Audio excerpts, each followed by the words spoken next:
زندگی بھر یاد رکھیے گا. آج اگر کوئی مسلمان بے شمار اچھی چیزوں کو کھانے کے باوجود بھی، طاقت کی چیزوں کے استعمال کے باوجود بھی اگر کمزور نظر آتا ہے تو اس کی کیا وجہ ہے؟ اور وہ لوگ جو فاقہ کرنے کے باوجود بھی طاقتور نظر آتے تھے، اس کی کیا وجہ ہے؟ دونوں چیزوں کو سمجھ لیں. ایک چیز تو یہ سمجھ لیں کہ جو بہت طاقتور غذا کھا کر بھی کمزور نظر آتے ہیں، ڈرتے نظر آتے ہیں، اس کی وجہ گناہ ہے. اس لیے کہ صوفیہ فرماتے ہیں گناہ انسان کو کمزور کرتا ہے اور نیکی انسان کو طاقتور بناتی ہے. آج ہم چوہے سے ڈر جاتے ہیں، آج بہت ساری چیزوں کو دیکھ کر ڈر جاتے ہیں. اللہ والے شیروں پر سوار ہو کر کے چلتے تھے، وجہ یہ تھی ان کی زندگی نیکیوں میں گزرتی تھی. نیکی کرنے والے کو اللہ قوت عطا کرتا ہے، نیکی کرنے والے کو اللہ طاقت عطا کرتا ہے، نیکی کرنے والے کو اللہ عز و جل کمزوری سے دور کر دیتا ہے. میرے پیارے آقا صلی اللہ تعالی علیہ وسلم کے پیارے دیوانوں، اور یہ بھی جملہ ذہن کے اندر رکھیں، اسٹریس، ڈپریشن، اینزائٹی کا یہ دور چل رہا ہے، اور بہت کچھ ہوتے ہوئے جن کے پاس سرمایہ کی بے پناہ فراوانی ہے، سب کچھ ہوتے ہوئے بھی رات کو نیند کی ٹیبلٹ لیے بغیر نہیں سوتے، ڈپریشن میں. اس کو میں تھوڑا سا دوسرے اینگل سے سمجھاؤں تو بات آپ کی سمجھ میں آ جائے گی. ویسٹرن ورلڈ کے اندر اگر آپ دیکھیں، دنیا کو آپ پڑھیں تو آپ کو پتا چلے گا سب سے زیادہ ڈپریشن کے پیشنٹ، اینگزائٹی کے پیشنٹ دنیا میں اگر کہیں آپ کو ملیں گے تو ویسٹرن ورلڈ کے اندر آپ کو ملیں گے. میں حیران ہوں، یا اللہ، ویدر وہاں کا اچھا، پانی وہاں کا اچھا، ایٹماسفیئر اچھا، کھانا اچھا، لیوش لائف، جینے کی سٹائل اچھی، لیونگ سٹینڈرڈ اچھا. اگر آپ نہیں کماتے گورنمنٹ آپ کو دیتی ہے. یہ ساری سہولتوں کے باوجود وہ ڈپریشن میں کیوں ہیں، وہ اسٹریس میں کیوں ہیں؟ اور ہم اگر چلے جائیں بہار کے اندر جن کے پاس لکڑی کا چولہا جلانے کے لیے موجود ہیں، بنگال میں چلے جائیں جو کئی کئی کلومیٹر روز واک کرتے ہیں، نہ ان کو کوئی بیماری نظر آتی ہے، نہ ان کو کوئی ٹینشن نظر آتا ہے، نہ وہ ڈپریشن میں نظر آتے ہیں. یا اللہ، ماجرا کیا ہے؟ یہ چوٹی ہوئی جھوپڑی میں رہنے والے کو کوئی ڈپریشن نہیں، محل میں رہنے والا اتنا ڈپریشن میں کیوں ہے؟ تو آپ اس جملے کو ذہن میں محفوظ کر لو. جب انسان گناہ کرے گا ڈپریشن میں چلا جائے گا. ڈپریشن میں لے جانے والی چیز سب سے بڑی اگر کوئی ہے تو وہ گناہ ہے. گناہ انسان کو ڈپریشن میں لے جاتا ہے. اسی لیے ویسٹرن ورلڈ کے اندر اگر یہ کہا جائے تو غلط نہ ہوگا کہ جہنم کا شارٹ کٹ راستہ وہاں پر ہے. اتنے گناہ بے تحاشا. اب تو کوئی ویسٹرن ورلڈ کی تخصیص نہیں رہ گئی، جہاں دیکھیں اب بڑے بڑے شہروں کے اندر گناہوں کا طوفان اور گناہوں کا انبار لگا ہوا ہے. تو اگر گناہ کی عادت ہے اور گناہ کر کے پشیمانی نہیں ہوتی تو کمزور ایمان کی بھی یہ علامت ہے. حضرت ابو امامہ رضی اللہ المولا تبارک و تعالی عنہ نے حضور صلی اللہ علیہ وسلم سے دریافت فرمایا، یا رسول اللہ صلی اللہ تعالی علیہ وسلم، مل ایمان، ایمان کیا ہے؟ تو آقا کریم صلی اللہ علیہ وسلم نے فرمایا، اذا سرت کا حسنتک وساعت کا سیئتک فانت مؤمن. جب تیری نیکی تجھے خوش کر دے اور تیرا گناہ تجھے بے چین کر دے، بس تو مومن ہے. گناہ کرنے والا بے چین ہو جاتا ہے، گناہ کرنے والے کی زندگی سے قرار چلا جاتا ہے کہ مجھ سے اللہ کی نافرمانی ہوئی کیسے؟ میں اسی کا رزق کھاتا ہوں، اسی کی زمین پر جیتا ہوں، اسی کے ہوا سے استفادہ کرتا ہوں، اسی کے دیے ہوئے پانی سے زندگی گزارتا ہوں. مجھ سے اللہ کی نافرمانی ہوئی کیسے؟ اور اگر ہو گئی تو چین ختم ہو جاتا ہے، سکون ختم ہو جاتا ہے۔ ایک واقعہ خاص طور پر میں عرض کروں گا ان جوانوں کے لیے جو جوان اول پول جو بھی جی میں آتا ہے بکتے رہتے ہیں اور کوئی تمیز ان کی نہیں، ان کے پاس کوئی تمیز نہیں، بے تحاشا ایسے ایسے الفاظ اپنی زبان سے نکال دیتے ہیں جو تباہی کا سبب بن جاتے ہیں۔ روض الریاحین کے اندر علامہ یافعی رحمت اللہ تعالی علیہ ایک بزرگ کا واقعہ نقل فرماتے ہیں۔ ان کا مکان ایک پہاڑ کے قریب تھا۔ ایک روز بے پناہ بارش ہوئی تو ظاہر سی بات ہے کہ پتھروں کے پہاڑ پر سبزہ تو نہیں اگتا نا، تو دیکھنے کے بعد انہوں نے اپنی زبان سے صرف اتنا کہا، اگر ان پتھروں پر بھی ہریالی آ جاتی تو کتنا اچھا ہوتا۔ غیب سے آواز آتی ہے، میرے بندے کیا مجھ میں بھی اب تجھے کمی نظر آنے لگ گئی؟ اللہ کے ولی تھے وہ، اور وہ اللہ کے ولی تک یہ آواز اللہ عز و جل کی طرف سے جب پہنچی تو بے چین ہو گئے۔ انہوں نے عزم کر لیا کہ مجھ سے یہ جملہ میری زبان سے نکلا ہی کیسے؟ اللہ بہتر جانتا ہے کون سی چیز کہاں اگنی چاہیے اور کیسے ہونی چاہیے۔ بہرحال انہوں نے عزم کر لیا کہ میں اس وقت تک نہیں کھاؤں گا جب تک کہ مولا کی طرف سے میری معافی کا پروانہ نہ مل جائے۔ چھوڑ دیا انہوں نے کھانا۔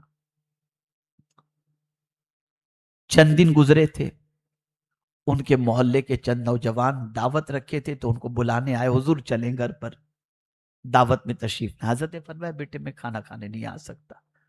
ایک منچلے نوجوان نے ضد کی، حضرت آپ کو تو آنا ہی پڑے گا، کیوں نہیں آتے؟ بعض بچے ایسے ہوتے ہیں جو منہ لگے ہوتے ہیں، ذرا فری ہوتے ہیں۔ اسی میں سے ایک بچہ تھا، اس نے بہت فری ہو گیا، حضور آپ کو تو آنا ہی پڑے گا، کچھ بھی ہو چلنا پڑے گا۔ بولے نہیں بیٹا میں نہیں آ سکتا۔ اس نے کہا اچھا حضرت نہیں آنے کی وجہ کیا ہے؟ انہوں نے پورا واقعہ کہہ سنایا۔ انہوں نے کہا بیٹا میں ایک بار پہاڑ کو دیکھا تو میری زبان سے یہ جملہ نکل گیا کہ کاش اس پر بھی ہریالی ہوتی، پتھروں پر بھی ہریالی ہوتی تو کتنا اچھا ہوتا۔ تو غیب سے میرے رب کی ناراضگی کی آواز آئی کہ میرے بندے تو اتنا عبادت گزار بن کر کے اپنے آپ پہ تکبر کرتا ہے کہ میری کاریگری میں تجھے عیب نظر آ گیا، تو میں نے طے کر لیا ہے کہ جب تک کہ اللہ معاف نہیں کرے گا، معافی کا پروانہ نہیں ملے گا، اس وقت تک میں جو ہے وہ کھانا نہیں کھاؤں گا۔ اس منچلے نے جو جواب دیا سنیے۔ منچلے نے جواب دیا، ارے حضرت آپ کیوں عذاب کا ٹینشن لیتے ہو، آئے گا تو ہم تھوڑا سا برداشت کر لیں گے۔ آج کل کے لڑکے بس اتنا اس کا کہنا تھا۔ غیب سے اس اللہ کے ولی کو آواز آئی، میرے بندے اس بستی کو چھوڑ دے، جس نے میرے عذاب کو ہلکا جانا ان قریب اس بستی پر میرا عذاب آنے والا۔ آپ ذرا سوچو، آج جو جی میں آیا انسان کہتا چلا جاتا ہے، اور زیادہ تر مصیبتیں انسان کو زبان سے نکلے ہوئے بیجا جملوں کی وجہ سے ہی آتی۔ حضرت عبداللہ ابن مبارک رضی اللہ تعالیٰ عنہ فرماتے ہیں، رزق میں تنگی، جسم میں کاہلی اور بیماری پیدا ہوتی ہے تو میں سمجھ جاتا ہوں کہ یہ کیوں ہوا۔ پوچھا گیا حضور کیسے سمجھ جاتے ہیں؟ ارشاد فرماتے ہیں جب اللہ کی ناپسند کوئی بات میری زبان سے نکلتی ہے تو میں ان تین تکلیفوں کے اندر گرفتار ہو جاتا ہوں۔ تو اے رسول اعظم صلی اللہ تعالی علیہ وسلم کے دیوانوں، اللہ نہ کرے صدبار نہ کرے کوئی گناہ سرزد ہو جائے تو گناہ ہونے کے باوجود عیش کے ساتھ اور بے دھڑک اپنی زندگی نہ گزاریں، اللہ عز و جل کی بارگاہ میں توبہ کریں، استغفار کریں۔ میرے پیارے آقا صلی اللہ علیہ وسلم کے پیارے دیوانوں، اگر گناہ کرنے کے بعد شرمندگی نہیں ہوتی، توبہ کی توفیق نہیں ملتی، تو سمجھ لینا چاہیے کہ اللہ ہم سے ناراض ہے۔ چوتھی چیز، بری صحبت۔ اگر انسان کی طبیعت اچھے لوگوں میں نہ لگے، برے لوگوں ہی میں اس کی طبیعت لگے، گانے والوں کے ساتھ، فحش بکنے والوں کے ساتھ، نماز چھوڑنے والوں کے ساتھ، آوارگی کرنے والوں کے ساتھ، بد کلامی کرنے والوں کے ساتھ، چرس پینے والوں کے ساتھ، گانجا پینے والوں کے ساتھ، ڈرگز استعمال کرنے والوں کے ساتھ، غلط لوگوں ہی کے ساتھ اس کو جینے میں مزہ آتا ہو تو اسے سمجھ لینا چاہیے کہ اللہ اس سے ناراض ہے۔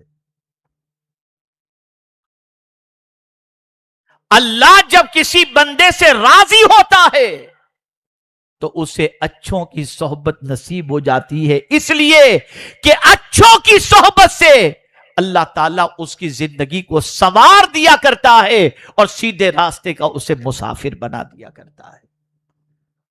تو بری صحبت بھی اگر ہمیں اگر کسی کو نصیب ہوتی ہے تو یہ سمجھ لینا چاہیے کہ یہ بھی اللہ عز و جل کی ناراضگی کی علامت ہے۔ میرے پیارے آقا صلی اللہ علیہ وسلم کے پیارے دیوانوں، اب ایک آخری بات، موضوع بڑا طویل ہے لیکن میں بہت تفصیل کے ساتھ گفتگو کی بجائے سمیٹتے ہوئے ایک آخری بات، اللہ جب کسی سے ناراض ہوتا ہے تو اس کی زندگی سے، اس کے مال سے برکتیں چھین لیتا ہے، بے برکتی کا وہ شکار ہو جاتا، وہ بے برکتی کا شکار ہو جاتا ہے۔ میرے پیارے آقا صلی اللہ تعالی علیہ وسلم کے پیارے دیوانوں، آپ ذرا تاریخ اٹھا کر کے دیکھیں، حضور بندہ نواز کی تاریخ ہو، حضور غریب نواز کی تاریخ ہو، حضور غوث اعظم کی تاریخ ہو، ان سب کی زندگی اٹھا کر کے دیکھیں اور ان کی عمر کے کام کا اندازہ لگائیں تو آپ کو پتا چلے گا آج کے دور کے 500 سال کی اگر عمر کسی کو مل جائے تب بھی وہ اتنا کام نہیں کر سکتا جتنا کام انہوں نے اپنی چھوٹی سی عمر میں کر کے بتا دیا۔ ان کی عمر میں برکت تھی، ان کے کام میں برکت تھی، ان کی ساری چیزوں میں برکت تھی۔ وجہ کیا تھی؟ اللہ عز و جل ان سے راضی تھا۔ آج دنیا کے اندر ہر چیز کے اندر سے برکت ختم ہوتی جا رہی ہے۔ ہمارے ایک دوست ہیں، وہ کہتے ہیں یار یوں میں عصا رکھتا ہوں، یوں اٹھاتا ہوں۔ میں نے کہا سمجھا نہیں، کہا یوں جمعہ کے لیے عصا اٹھاتا ہوں، یوں جمعہ کے بعد عصا رکھ دیتا ہوں، یعنی اس طرح سے جمعہ آتا ہے اور چلا جاتا ہے، پتہ ہی نہیں چلتا۔ زندگی سے برکت ختم، مال میں برکت ختم۔ آج ہر آدمی کہتا ہے پیسے پورے ہی نہیں ہوتے، کم ہی پڑ جاتے۔ یہ بے برکتی کی ایک سب سے بڑی وجہ یہ کہ اللہ کی ناراضگی کی نشانی۔ میرے پیارے آقا صلی اللہ تعالی علیہ وسلم کے پیارے دیوانوں، اب اتنی سی بات سمجھ لینے کے بعد ہمیں یہ سمجھنا ہے کہ اپنے رب کو راضی کیسے کریں، اس کی رضا کس چیز کے اندر ہے۔ تو میں اگر یہ کہوں تو غلط نہ ہوگا، سب کو منانا بہت کٹھن ہے لیکن رب کو منانا بہت آسان ہے، بہت آسان ہے، اتنا آسان ہے جس کی کوئی انتہا نہیں۔ میرے پیارے آقا صلی اللہ علیہ وسلم کے پیارے دیوانوں، حدیث قدسی ہے، ایک بندہ، اگر کوئی بندہ اللہ کی طرف ایک بالشت بڑھتا ہے تو اللہ کی رحمت ایک ہاتھ اس کے استقبال کے لیے تیار ہے۔ ہماری ذمہ داری ہے اپنے رب کی طرف آج تک پیٹھ کر کے رہے، اب اپنے رب کی طرف چہرہ کر کے اس کی طرف بڑھیں اور عرض کریں اے میرے کریم، وہی کریں گے اور اسی کو کرنے کی کوشش کریں گے جس سے تو راضی ہوتا ہے۔ آج تک ہم نے جتنے بھی گناہ کیے ہوں میرے کریم ان سارے گناہوں کو تم معاف فرما دے۔ آپ جانتے ہیں مجرم سے کوئی محبت نہیں کرتا، لیکن یہ کیسا مجرم ہے کہ اگر توبہ کرے تو خود مجرم سے اللہ عز و جل محبت کرنے لگتا ہے۔ اللہ فرماتا ہے ان اللہ یحب التوابین ویحب المتطہرین، بے شک اللہ توبہ کرنے والے اور پاک رہنے والے سے محبت فرماتا ہے۔ چاہے کتنے ہی گناہ آج تک ہو چکے ہوں، سچے دل سے توبہ کر کے اس کی طرف پلٹ آئیں تو وہ ایسا راضی ہوتا ہے کہ حضور صلی اللہ علیہ وسلم ارشاد فرماتے ہیں اگر سامان کے ساتھ کسی کا اونٹ جنگل و بیابان میں گم جائے اور اس کے ملنے کے کوئی امکانات نہ ہوں اور اس کے بعد وہ تھک کر کے سو جائے اور آنکھ کھلے تو اپنا اونٹ مع ساز و سامان کے دیکھ کر اسے جتنی خوشی ہوگی اس سے زیادہ گناہوں میں زندگی گزارنے والا اللہ کی طرف پلٹتا ہے تو اللہ کو خوشی ہوا کرتی ہے. پلٹو اپنے رب کی طرف, پلٹو اپنے پروردگار کی طرف. اے رسول اعظم صلی اللہ علیہ وسلم کے دیوانوں, ہمیں اپنی زندگی کا کریکشن ضروری ہے. ہمیں اللہ عز و جل کی خوشنودی ضروری ہے. ہمیں اللہ کے رسول صلی اللہ علیہ وسلم کی تعلیمات پر عمل کرنا ضروری ہے. بس ایک آخری بات مجھے یاد آ رہی ہے. آپ ذرا سوچو, سچویشن کا اندازہ لگائیے. سرکار صلی اللہ علیہ وسلم مکہ مکرمہ سے ہجرت فرما کر مدینہ منورہ جا رہے ہیں. سب کچھ مکے میں چھوڑ دیا. صحابہ ہجرت فرما کر مدینے گئے, کاروبار چھوٹا, مکان چھوٹا, رشتہ دار چھوٹے, سب کچھ چھوڑ کر. اب ظاہر سی بات ہے کہ مدینے پہنچے تو پہلی پرائرٹی کیا تھی؟ مکان کا, کاروبار کا, تعلیم کا انتظام. لیکن آپ پہلا خطبہ سنیے حضور صلی اللہ علیہ وسلم کا, پڑھیے مدینے میں جمعہ کا جو حضور نے پہلا خطبہ دیا تھا اس کی پہلی لائن پڑھیے, اس سے اندازہ لگے گا کہ حضور صلی اللہ علیہ وسلم کو اپنی امت کی سب سے زیادہ کس چیز کی فکر تھی. جمعہ کے پہلے خطبے میں مدینہ منورہ میں آقا کریم صلی اللہ علیہ وسلم نے اللہ کی حمد و ثنا کے بعد پہلا سینٹنس یہ فرمایا, سفر لمبا ہے اور زیادہ سفر کم ہے. یعنی اپنے صحابہ کو آخرت کی تیاری کی سب سے پہلے فکر عطا فرمائی. اب آپ سوچیں گے دنیا میں رہنا ہے تو دنیا کی تو فکر کرنی پڑے گی. اب آخرت بالکل اپنی جگہ مسلم ہے. اب یہاں میں آپ کو سمجھا دوں اس فلسفے کو, اگر آپ سمجھ گئے نا انشاءاللہ زندگی بہت پرسکون گزرے گی. جو آخرت کی تیاری میں لگا رہتا ہے نا اللہ اس کے دنیا کے کام آسان کر دیتا ہے. یہ ذہن میں رکھیے گا آپ. آخرت کی تیاری میں لگے رہنے والے کا اللہ دنیا کے سارے کام آسان کر دیتا ہے, اور جو صرف دنیا کے کام میں لگا رہتا ہے اس کے لیے آخرت کی تیاری ٹف ہو جاتی ہے, موقع نہیں ملتا. آپ دیکھیں پیغمبر رحمت صلی اللہ علیہ وسلم نے صحابہ کو آخرت کی تیاری جو کرائی اس کا فائدہ کیا ہوا جانتے ہیں؟ جب فاروق اعظم کا دور آیا, جب صدیق اکبر کا دور آیا تو آخرت کی فکر کی بنیاد پر 22 لاکھ مربع بیل پر فاروق اعظم کی حکومت تھی, لیکن پھر بھی آخرت کا ڈر کتنا تھا.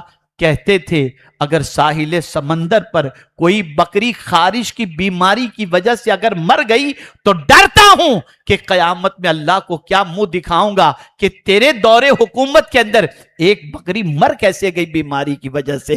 پتہ یہ چلا کہ اے رسول اعظم صلی اللہ علیہ وسلم کے دیوانوں, اگر آخرت کا ڈر دل کے اندر ہوگا تو دنیا کی زندگی بھی اچھی طریقے سے گزرے گی اور اللہ عز و جل دنیا کی نعمتوں سے بھی مالا مال فرمائے گا. عرض کرنے کا منشا یہ ہے کہ دنیا کو بھی اچھی طریقے سے سنوارنے کی ضرورت ہے اور آخرت کو بھی اچھی طریقے سے سنوارنے کی ضرورت ہے. ہماری زندگی کو اتنی بہترین ہمیں بنانے کی ضرورت ہے کہ دنیا ہماری زندگی کو دیکھ کر یہ کہنے پر مجبور ہو جائے کہ یہ ایسا ہے. تو ظاہر سی بات ہے کہ اپنے نبی کی تعلیم پر عمل کرنے کے بعد یہ اتنا بہتر ہوا ہے. اللہ اکبر. میرے پیارے آقا صلی اللہ تعالی علیہ وسلم کے پیارے دیوانوں, صحابہ کو حضور صلی اللہ علیہ وسلم نے تراشا, بہترین انسان بنایا, اتنا اچھا انسان بنایا کہ وہ جہاں بھی گئے ان کے جانے کے بعد وہاں پر سکون کا ماحول قائم ہو گیا, وہاں پر راحت کا ماحول قائم ہو گیا.